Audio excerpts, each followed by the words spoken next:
Elohim, baik Melkisedek. Hal yang harus dipahami adalah teofani adalah tubuh yang bisa muncul, terlihat, dan bisa hilang tanpa orang tahu dari mana asalnya.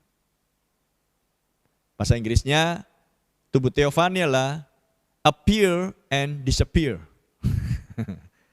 Dan untuk dia bisa terlihat, nampak, maka dia harus mengenakan sebuah tubuh. Itulah sebabnya Abraham melihat Melkisedek, itulah teofani, tapi mengenakan sebuah tubuh. Jadi Abraham bukan melihat roh atau sebuah bayangan atau sebuah penglihatan. Tidak. Dan Melkisedek juga terlihat di Kejadian 18 ayat 1 dan seterusnya. Dan di sini Melkisedek, Elohim, makan roti, makan daging, minum susu. Tidakkah itu tubuh jasmani? Karena roh tidak punya daging, tidak punya tulang. Dan roh tidak perlu makan. Tetapi tubuh jasmani adalah tubuh yang harus makan. Terestrial makan. Jadi apa yang dikenakan oleh Elohim di Kejadian 18? Tubuh terestrial. Dari mana tubuhnya diperoleh? Dari tanah liat. Mengambil segumpal tanah liat. Tuhan adalah pencipta langit dan bumi. Dan dia menciptakan sebuah tubuh untuk dirinya sendiri. Tapi tubuh itu hanya untuk menjumpai Abraham. Tidak untuk pekerjaan yang lain. Bisa nangkap? Dan kemudian dari Elohim pikiran, Melkisedek teofani, firman, dan kemudian Yesus terestrial, tubuh jasmani.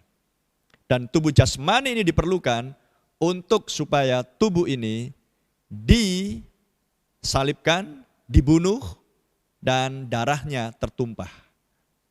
Karena selama Tuhan adalah pikiran, roh adanya, selama Tuhan di dalam teofani dia tidak terlihat, maka roh tidak bisa mati. Allah adalah roh. Yohanes 4 ayat 24. Allah adalah roh. 1 Korintus juga sama, Tuhan adalah roh.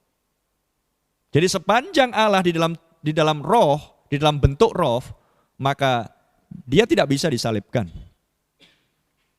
Tapi ketika Allah menjadikan dirinya di dalam tubuh daging manusia dan bernama Yesus, Immanuel, Allah diam di dalam tabernakelnya sendiri dan bernama Yesus, maka manusia Yesus ini yang tidak lainlah Allah sendiri bisa mati. Dan kematian dia adalah sebagai korban penebusan bagi mempelai wanita. Haleluya. Terpujilah nama Tuhan.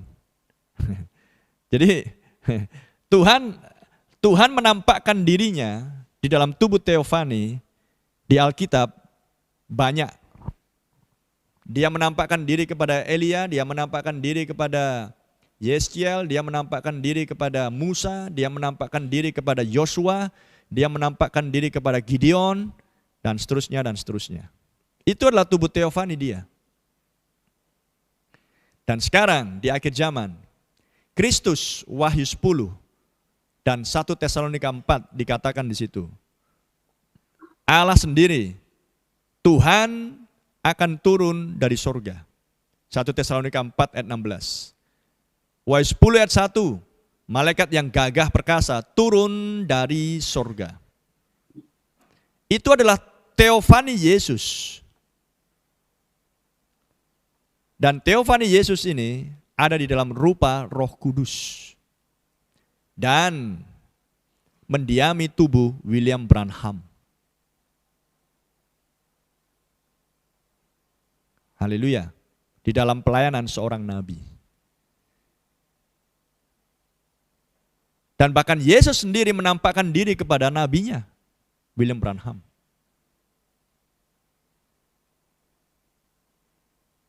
Amin. Dan malaikat Tuhan turun dan menjumpai nabinya William Branham. Beratnya 200 pon atau sekitar 100 kilogram. Tubuh apa itu? Yang jelas bukan tubuh terestrial. Itulah teofani yang disebut dengan malaikat Allah. Jadi Tuhan menampakkan dirinya dengan teofaninya untuk maksud tertentu. Dan dia bisa mengenakan tubuh terestrial seperti di Kejadian 18. Dia bisa menampakkan dirinya di dalam rupa malaikat dan lain sebagainya.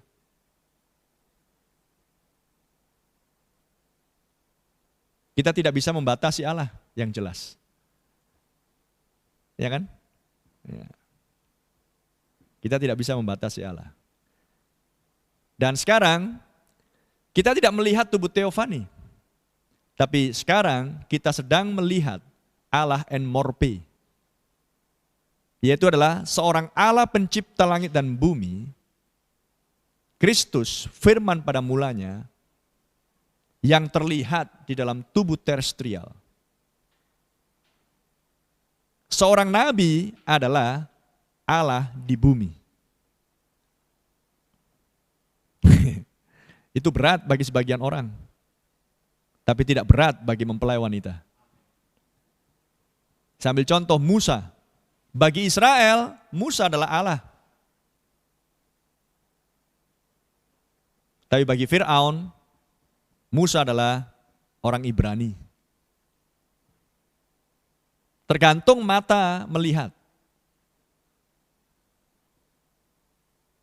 Seorang pengkhotbah di gereja, tergantung jemaat melihat. Apakah dia melihat tubuh terestrial atau dia melihat Allah di tubuh terestrial? Haleluya. Bisa paham? Karena kalau jemaat memandang pengkhotbah tubuh terestrial, maka dia akan menganggap bahwa kata-kata yang keluar dari manusia itu, pengkhotbah itu adalah terestrial. Adalah kata-kata jasmani.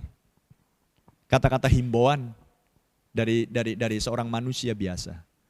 Tapi kalau jemaat memandang pengkhotbah adalah Allah en morpe, Allah yang dibungkus dengan tubuh daging, maka jemaat akan percaya dan berpegang teguh kepada firman pesan yang keluar dari mulut manusia itu. Itulah misteri Allah en morpe yang tersingkap di akhir zaman. Glory. Dan jika jemaat memiliki pengertian dan pewahyuan akan hal ini dengan benar, tidak akan ada jemaat yang akan pergi jalan-jalan dari satu gereja ke gereja yang lain.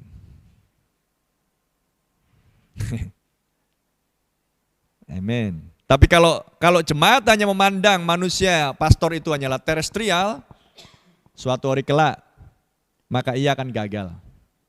Itulah bukti bahwa dia berjalan melihat kepada yang terlihat, bukan berjalan oleh apa yang tidak terlihat.